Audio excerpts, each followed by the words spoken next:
Hi friend, வணக்கம். Today வினை எத்தனை வகைப்படும் சொல்லிட்டு பார்க்கலாம் வாங்க. வினை தன்வினை, பிறவினை, செய்வினை, செயல்பாட்டு வினை என்று 4 வகைப்படும். வினை எத்தனை வகைப்படும்? தன்வினை, பிறவினை, செய்வினை, செயல்பாட்டு வினை என்று 4 வகைப்படும். வினை வாக்கியங்களை கண்டறிதல். தன்வினை, பிறவினை, செய்வினை, செயல்பாட்டு வினை வாக்கியங்களை கண்டறிதல். தன்வினை, பிறவினை. ஃபஸ்ட்டு தன்வினையும் பிறவினையும் எப்படி மாறுதுன்னு சொல்லிட்டு பார்க்கலாம் வாங்க. தன்வினை அப்படின்னு சொல்லி பார்த்தோம் அப்படின்னா, கபிலன் படம் வரைந்தான். கபிலன் படம் வரைந்தான்.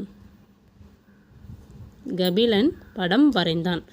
கபிலன் படம் வரைந்தான் என்பது தன்வினை. கபிலன் படம் வரைவித்தான் என்பது பிறவினை.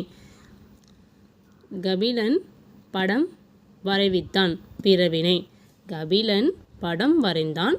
கபிலன் படம்